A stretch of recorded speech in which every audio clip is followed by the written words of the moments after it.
Trump got arraigned today. You know it. It's been all over everything. TV, radio, it's all over every single news site. Trump got arraigned today in D.C. Everyone on the right is crying and gnashing their teeth. Everybody on the left, they're all celebrating today. But let's have a discussion about something. Because this is about Trump, and it's also about us in our future. You and me, future. Did you ever see one of those old Looney Tunes cartoons? And this is the scenario in the cartoon. They did this a bunch of different ways, but I used to watch Looney Tunes when I was a kid. And you'd have a chicken. You'd have a chicken sitting there, and he's walking around talking and joking, and he would come across a coyote or a wolf. And the chicken would just start talking to the coyote, and the coyote's talking back, and they're just talking. But then you see the coyote start to daydream, and he looks at the chicken, and all of a sudden he pictures this piece of fried chicken that he can eat. As he's looking at the chicken a totally different way than the chicken's looking at him. And the chicken doesn't know it. You remember those scenes? That's a lot of the right in this country. A lot of America's right. They're the chicken, sitting there having a conversation with the coyote or the wolf, and they just don't fully grasp how the coyote thinks, what he's thinking, what his plans are. You see, the communist, you don't have to understand him fully. It's probably best if you don't understand him fully. But you do have to understand this. He's really, really, really dead serious about how he thinks of you. And he thinks you're evil. What you think of him, set that aside. We can deal with that another time. He believes you are the height of evil. And he believes since you're the height of evil, anything he does to stop you, anything he does, it's all justified. It all makes him the good guy because he's the one stopping evil.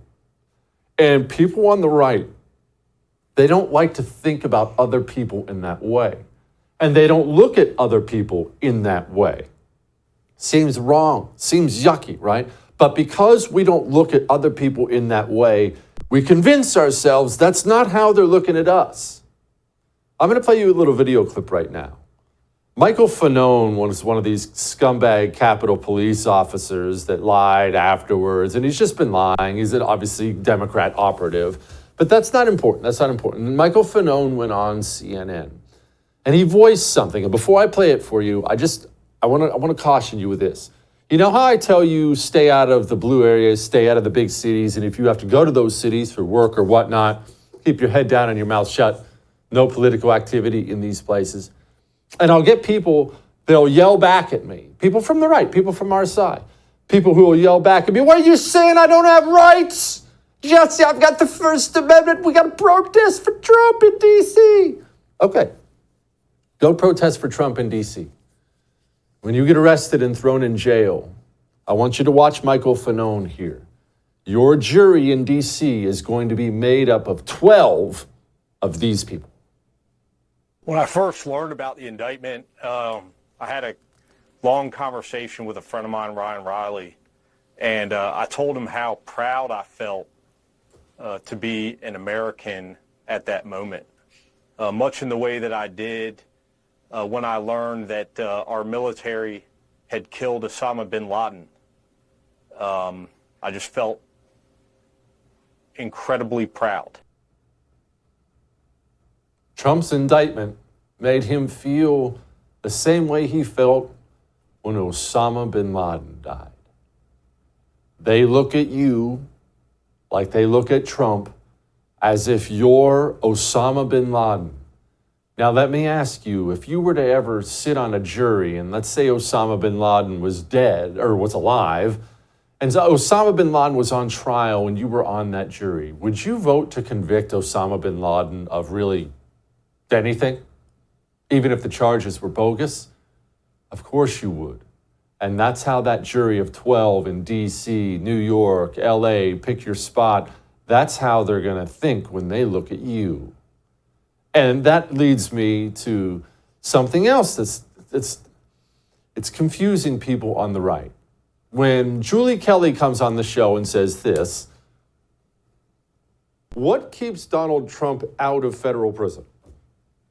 Winning the presidency. That's it. That's the only hope that he has. Because if he wins, of course, he can fire everyone at DOJ.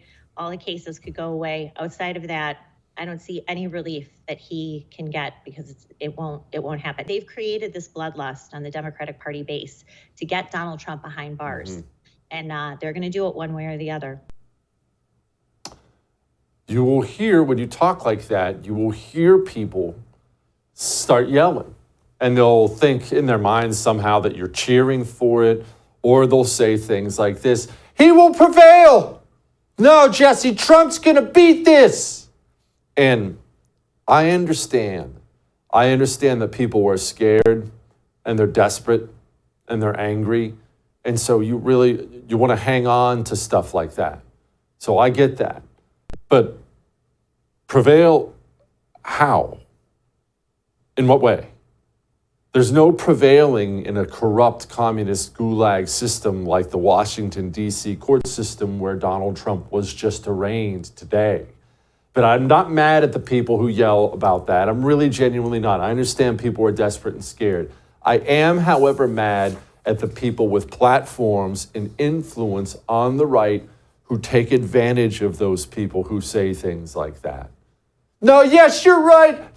Trump's going to win. Trump's got it covered. DC can't beat Trump. We will overcome. That's not properly preparing people for the days we're going into. We have days we're going into that are going to be very hard. They're going to be hard for you, and they're going to be hard for me. And we're going to watch things we never thought we'd watch here in the United States of America: indictments, arrests of political opponents, crazy banana republic stuff. And it's going to be stressful enough just watching it happen. But it's going to be twice as stressful if you've somehow allowed these lying snakes to delude you into believing things that simply aren't true. Trump is caught up in the system, in a very evil system, and it's wrong and it's unjust and it shouldn't be happening. But it is happening, and we are on desperate ground here. So let's not do pie in the sky savior fantasies. Let's focus on what we know. Let's focus on what we can do. That's why I've been screaming about getting some action from the GOP. And let me caution you with one other thing before I get to GOP action. Let me caution you with something. Because you love your country, as you watch these people commit unspeakable acts as they're doing right now, it can be very tempting, especially in this online world. Everyone's on their phone, on social media. It can be very, very tempting. Start venting your feelings out there a little bit, especially to that patriotic friend of yours. He's an online friend. Great dude. He was in the Marines, that's what he says. And you're very tempted at times when you get angry and desperate to text things like, it's time to take up arms. No more voting. Time to start shooting. You just texted that to an FBI agent and you're going to go to prison. Keep yourself legal at all times, including in your words. These people are dying to throw you in prison. Legal at all times, all right? Which brings me to the GOP. So what can we do? What can we do? Well, sadly, this is what's frustrating. I can't do anything. You can't do anything to help Trump besides pray for him. Nothing. There's nothing you can do to help him. There's nothing I can do to help him. The only chance we might have is some red state AGs indicting and arresting Democrats. Democrats commit crimes, lots and lots of crimes. Why aren't we arresting them? Where's the arrest? How many are there? 27 red state AGs. How many arrests of Democrats, prominent Democrats, have we had since Donald Trump started getting indicted and arrested? Zero. Do we have just a legion of AGs following in the steps of Bill Barr, talking about how we won't do a tit for tat? Those who broke the laws will be held to account. But this cannot be, and it will not be, a tit-for-tat exercise. We are not going to lower the standards just to achieve a result. The only way to stop this vicious cycle, the only way to break away from a dual system of justice is to make sure that we scrupulously apply the single and proper standard of justice for everybody. Yeah, of course, that's not the only way to make it stop it. That doesn't make it stop it at all, because the coyote's still looking at you like you're a piece of chicken. You don't make him stop by him admiring your standards. You make it stop by visiting the same things on him he's done to you until he calls a truce and says, hey guys, let's stop all that. My bad. Let's lay it down. That's the only way to make it stop. All that may have made you uncomfortable, but I am right. I have great news. If you enjoyed that, I have a YouTube channel you can subscribe to. Whatever I do, it'll be right there on YouTube, so go subscribe today.